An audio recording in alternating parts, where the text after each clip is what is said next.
Assalamualaikum, hello everyone, welcome back to the MDF English channel and I hope everyone is well। दोस्तों इस वाले video lecture में हमने have, has, had and will have का compulsion वाला form cover किया था, लेकिन दोस्तों आज हम कवर करने वाले हैं इनका पोजेशन वाला फॉर्म। पोजेशन कहते हैं मिल्कियत को, या फिर कोई चीज़ आपके पास वक्ती तौर पर है तो इसे पोजेशन कहते हैं। अब कोई आपसे कहता है क्या तुम्हारे पास कोई कलम है, आप कहते हैं कि है या फिर कहते हैं नहीं है। आप कहते हैं कि मेरे पास है तो फिर आप ये साबित करना चाहते हैं कि या तो वो आपकी मिल्कियत में है या फिर वक्ती तौर पर वो आपके पास है। अगर आप इनकार करते हैं तो फिर इसका मतलब आपकी मिल्कियत में वो नहीं है। दोस्तों अगर इस तरह के हमें सेंटेंसेस बनाने हैं तो फिर हमें इन वर्ड्स का सहारा लेना पड़ेगा। इन वर्ड्स के ज़रिए से हम ये सेंटेंस बना सकते हैं। तो चलिए दोस्तों सबसे पहले हम हैव का देखते हैं। हैव के साथ हम ये सेंटेंस कैसे बनाएंगे। तो दोस्तों हैव इस्तेमाल होता है फर्स्ट पर्सन और सेकंड पर्सन के लिए। यानी आपसे कोई सवाल कर रहा है क्या तुम्हारे पास कोई चीज़ है, क्या तुम्हारे पास कलम है, तो वो सेकंड पर्सन हुआ। आपसे सवाल कर रहा है तो ये आप फर्स्ट पर्सन हुए। तो आपसे सवाल कर रहा है क्या तुम्हारे पास एक कलम है, तो इसका इंग्लिश सेंटेंस बनेगा do you have a pen. दोस्तों यहाँ हैव जो है, हैव इस्तेमाल हो रहा है as a verb, as a main verb यहाँ इस्तेमाल हो रहा है। क्योंकि ये एज अ अगर हेल्पिंग वर्ब इस्तेमाल होता तो फिर हम हैव को पहले लाते, लेकिन यहाँ जो हम ला रहे हैं यहाँ डू को पहले ला रहे हैं। तो इससे ये समझ में आता है कि यहाँ have as a main verb इस्तेमाल हो रहा है। तो हम बोलेंगे do you have a pen, क्या तुम्हारे पास एक कलम है। वैसे इसका अगर लफ्ज़ी माना देखा जाए, इसका लफ्ज़ी माना है क्या तुम एक कलम रखते हो, क्योंकि हैव का लफ्ज़ी माना रखना है। लेकिन अगर आप वर्ड टू वर्ड माना नहीं करना चाहते हैं बल्कि मुहावरी माना करना चाहते हैं तो फिर आप ये कहेंगे क्या तुम्हारे पास कोई कलम है। ये तो हो गया सवाल। अब इंग्लिश में इसी का जवाब बनाना है, तो फिर जवाब हम कैसे बनाएंगे। तो जवाब होगा पॉजिटिव में yes I have a pen, हाँ मेरे पास एक कलम है। नेगेटिव आंसर होगा no I do not have a pen, नहीं मेरे पास कोई कलम नहीं है। क्योंकि यहाँ have as a main verb इस्तेमाल हो रहा है, इसलिए हेल्पिंग वर्ब के तौर पर डू नॉट को लाया गया। दोस्तों ये तो हुआ फर्स्ट पर्सन और सेकंड पर्सन के बारे में, लेकिन जब हम बात करें थर्ड पर्सन की तो फिर हम इस्तेमाल करेंगे हैज़ का। और इसका क्वेश्चन होगा does he have a pen, क्या उसके पास कोई कलम है।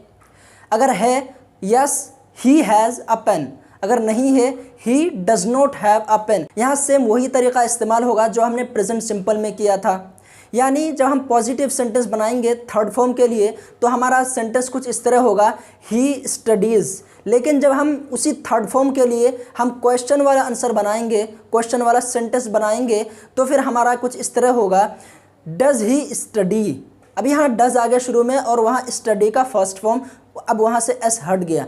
तो सेम इसी तरह यहाँ भी है। अगर हम थर्ड फॉर्म के लिए बात कर रहे हैं तो फिर पॉजिटिव हमारा सेंटेंस होगा ही हैज़ अ पेन, उसके पास एक कलम है। लेकिन अगर हम क्वेश्चन करते हैं, सवाल करते हैं तो फिर हमारा कुछ इस तरह होगा does he have a pen, क्योंकि हैव जो है ये फर्स्ट फॉर्म है। तो दोस्तों पोजेशन का ये प्रेजेंट फॉर्म था, यानी जब हमारे पास अब कुछ है।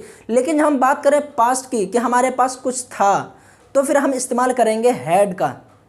He had anything. अब चाहे सिंगुलर हो या प्लूरल हो, फर्स्ट पर्सन हो, सेकंड पर्सन हो या फिर थर्ड पर्सन हो, सबके लिए हम हैड का ही इस्तेमाल करेंगे पॉजिटिव आंसर के लिए, जब हम इसका पॉजिटिव आंसर देंगे तब।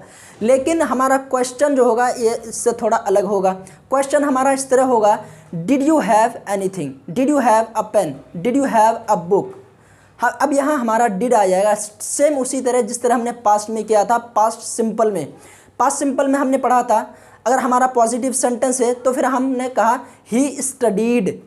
लेकिन अगर हमारा वही क्वेश्चन वाला सेंटेंस है तो फिर हम कहते हैं डिड ही स्टडी। अब यहाँ स्टडी फर्स्ट फॉर्म में आ गया, लेकिन जब हम इसी को पॉजिटिव में बनाते हैं तो फिर हमारा सेकंड फॉर्म आ जाता है ही स्टडीड। तो ठीक इसी तरह यहाँ भी होगा। अगर हम पॉजिटिव सेंटेंस बनाएं तो फिर हम बोलेंगे he had a pen, you had a pen. लेकिन अगर हम क्वेश्चन वाला सेंटेंस बनाएं तो फिर चाहे सिंगुलर हो या प्लूरल हो, सबके लिए हम इस तरह इस्तेमाल करेंगे did you have a pen, did he have a pen. क्या तुम्हारे पास कोई कलम था, क्या उसके पास कोई कलम था। तो ये हो गया पास्ट फॉर्म में। अब अगर बात करें हम फ्यूचर में तो फिर फ्यूचर में चाहे क्वेश्चन वाला सेंटेंस हो या फिर पॉजिटिव वाला सेंटेंस हो, नेगेटिव सेंटेंस हो, सिंगुलर में हो, प्लूरल में हो, सब में बराबर है। जैसे एग्जांपल ले लीजिए will he have a pen, क्या उसके पास एक कलम होगा।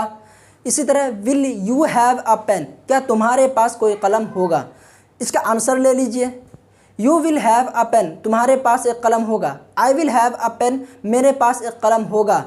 He will have a pen, उसके पास एक कलम होगा। तो दोस्तों यहाँ देखा, चाहे क्वेश्चन वाला सेंटेंस हो या फिर पॉजिटिव सेंटेंस हो, नेगेटिव सेंटेंस हो, सिंगुलर हो या प्लूरल हो, सब में बराबर है, विल हैव ही आएगा। बस हमें आगे पीछे करना। अगर क्वेश्चन वाला सेंटेंस है तो फिर हमें विल को पहले लाना है, सब्जेक्ट को उसके बाद रखना है। तो दोस्तों ये होगा हमारा तीनों ज़बानों में पोजीशन वाला form have, has, had and will have के साथ। दोस्तों इनमें से हैव को आप एक और जगह इस्तेमाल कर सकते हैं, जैसे कि आप कई जगह बोलते हैं have a nice day, have a good day, और इसका हेल्पिंग वर्ब वाला फॉर्म तो आप जानते ही हैं। तो चलिए दोस्तों, उम्मीद करता हूँ कि आपको ये कॉन्सेप्ट समझ में आया हो। फिर मिलते हैं नेक्स्ट वीडियो में एक नए टॉपिक के साथ। Till then take care, God bless you, bye.